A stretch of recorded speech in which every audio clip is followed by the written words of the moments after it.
राधे राधे भक्तों, बहुत बहुत स्वागत है आपका हमारे चैनल भक्ति का सार में। तो आज हम सुनेंगे दुर्गा सप्तशती का 8वां अध्याय। तो आज हम 8वें अध्याय में सुनेंगे रक्त बीज का वध। तो आइए अपने पाठ को शुरू करते हैं।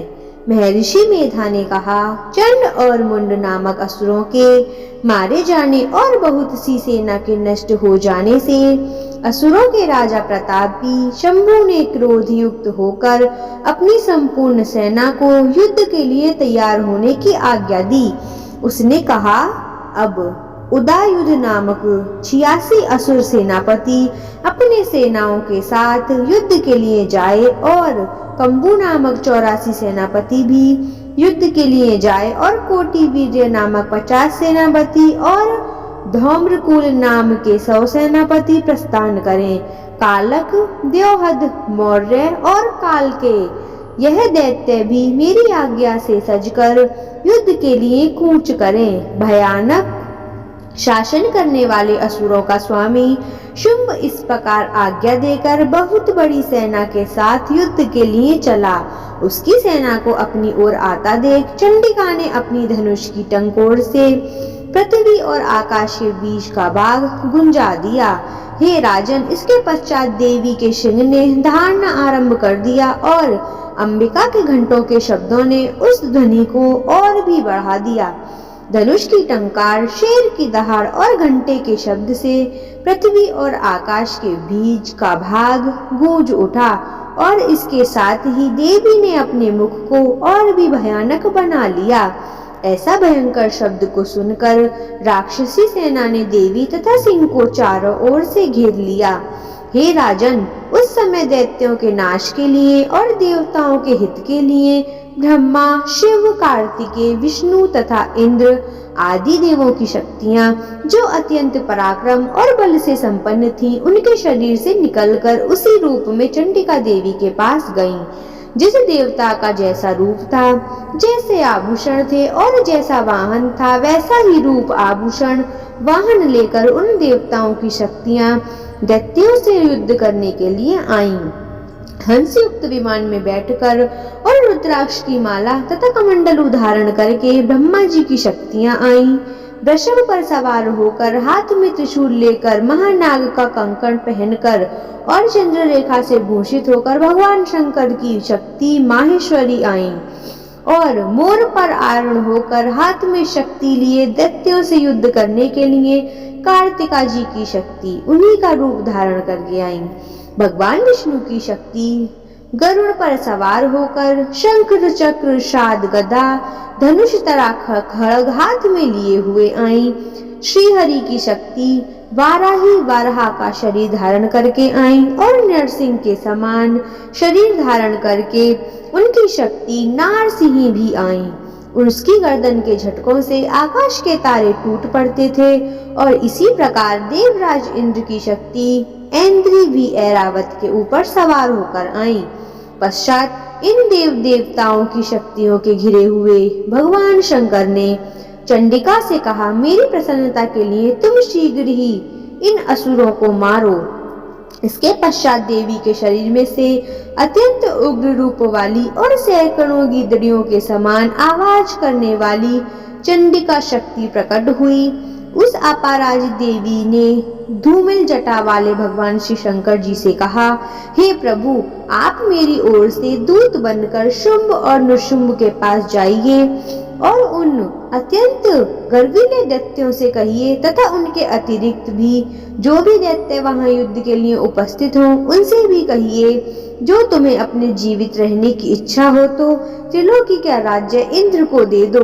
देवताओं को उनका यज्ञमाग मिलना आरंभ हो जाए और तुम पाताल को लौट जाओ, किंतु यही बल के गर्व से तुम्हारी लड़ने की इच्छा हो तो फिर आ जाओ, तुम्हारे मांस से मेरी योगिनियां तृप्त होंगी। चूंकि उस देवी ने भगवान शंकर को दूत के कार्य से नियुक्त किया था, इसीलिए वह संसार में शिवदूती के नाम से विख्यात हैं। भगवान शंकर ने देवी का संदेश पाकर उन दैत्यों के क्रोध का कोई आर पार ना रहा और वह जिस स्थान पर देवी विराजमान थी वहां पहुंचे और जाने के साथ ही उस पर बाणों और शक्तियों की वर्षा करने लगे।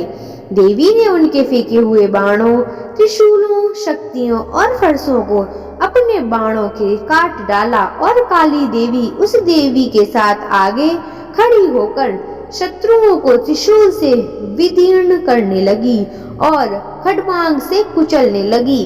ब्रह्माणी जिस तरफ दौड़ती थी उसी तरफ अपने कमंडलू का जल छिड़ककर दैत्यों के वीर्य व बल को नष्ट कर देती थी और इसी प्रकार माहेश्वरी त्रिशूल से, वैष्णवी चक्र से और अत्यंत कोप वाली कौमरी शक्ति द्वारा असुरों को मार रही थी और ऐन्द्री के बाजू के प्रहार से सैकड़ों दैत्य रक्त की नदियां बहाते हुए पृथ्वी पर सो गए। वाराही ने कितने ही राक्षसों को अपनी थूथन द्वारा मृत्यु के घाट उतार दिया। डाढ़ों के अग्रभाग से कितने ही राक्षसों की छाती को चीर डाला और चक्र की चोट से कितनों को ही विदीर्ण करके धरती पर डाल दिया। बड़े बड़े राक्षसों को नरसिंही अपने नखों से विदीर्ण करके भक्षण कर रही थी और सिंहनाद के चारों दिशाओं को गुंजाती हुई रणभूमि में विचार रही थी। शिवदूती के प्रचंड अष्टहार से कितने ही दैत्य भयभीत होकर पृथ्वी पर गिर पड़े और उनके गिरते ही वह उनको भक्षण कर गईं। इस तरह क्रोध से भरे हुए मृतगणों द्वारा नाना प्रकार के उपायों से बड़े बड़े असुरों को मरते हुए देखकर राक्षसी सेना भाग खड़ी हुई और उनको इस प्रकार भागता देखकर रक्तबीज नामक महापराक्रमी राक्षस क्रोध से भरपूर युद्ध के लिए आगे बढ़ा। उसके शरीर से रक्त की बूंदें पृथ्वी पर जैसे ही गिरती थीं, तुरंत वैसे ही शरीर वाला तथा वैसा ही बलवान दैत्य पृथ्वी से उत्पन्न हो जाता था। रक्त बीज गदा हाथ में लेकर ऐन्द्री के साथ युद्ध करने लगा।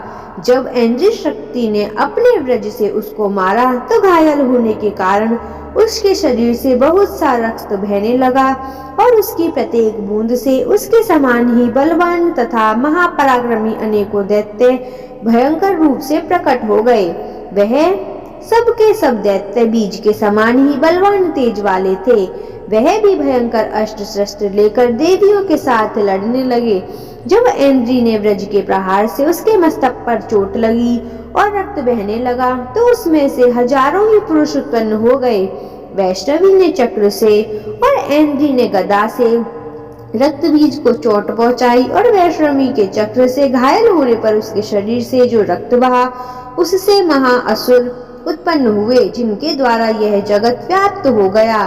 कौमारी ने शक्ति से, वाराही ने खड्ग से और माहेश्वरी ने त्रिशूल से उसको घायल किया। इस प्रकार क्रोध में भरकर उस महादैत्य ने सब मात्र शक्तियों पर पृथक पृथक गदा से प्रहार किया और माताओं ने शक्ति तथा शूल इत्यादि से उसको बार बार घायल किया। उससे सैकड़ों महादैत्य उत्पन्न हुए और इस प्रकार उस रक्त बीज के रुधिर से उत्पन्न हुए असुरों से संपूर्ण जगत व्याप्त हो गया, जिससे देवताओं को भय हुआ। देवताओं को भयभीत देखकर चंडिका ने काली से कहा, हे चामुंडे, अपने मुख को बड़ा करो और मेरे शस्त्रघात से उत्पन्न हुए रक्त बिंदुओं तथा रक्त बिंदियों से उत्पन्न हुए महाअसुरों को तुम अपने इस मुख में भक्षण करती जाओ। इस प्रकार रक्त बिंदुओं से उत्पन्न हुए महादैत्य को भक्षण करती हुई तुम रणभूमि में विचरो। इस प्रकार रक्त क्षीण होने से यह दैत्य नष्ट हो जाएगा। तुम्हारे भक्षण करने के कारण अन्य दैत्य नहीं होंगे। काली ने इस प्रकार कहकर चंडिका देवी ने रक्त बीज पर अपने त्रिशूल से प्रहार किया और काली देवी ने अपने मुख से उनका रक्त ले लिया। तब उसने गदा से चंडिका पर प्रहार किया। प्रहार से चंडिका को तनिक भी कष्ट न हुआ, किंतु रक्त बीज के शरीर से बहुत सा रक्त बहने लगा। लेकिन उसके गिरने के साथ ही काली ने उसको अपने मुख में ले लिया। काली के मुख में उस रक्त से जो असुर उत्पन्न हुए उनको उसने भक्षण कर लिया और रक्त को पीती गईं। तदंतर देवी के रक्त बीज को, जिसका की खून काली ने पिया था, चंडिका ने उस दैत्य को ब्रजवाण, खड्ग तथा त्रिशी इत्यादि से मार डाला। हे राजन, अनेक प्रकार के शस्त्रों से मरा हुआ और खून से वंचित वह महादैत्य रक्तबीज पृथ्वी पर गिर पड़ा। हे राजन, उसके गिरने से देवता अत्यंत प्रसन्न हुए और माताएं उन असुरों को रक्त पीने के पश्चात उद्धत होकर नृत्य करने लगी। तो आशा है भक्तों कि आपको आज का पाठ समझ में आया होगा और पसंद आया होगा। तो यहीं पे हमारा 8वां अध्याय समाप्त होता है।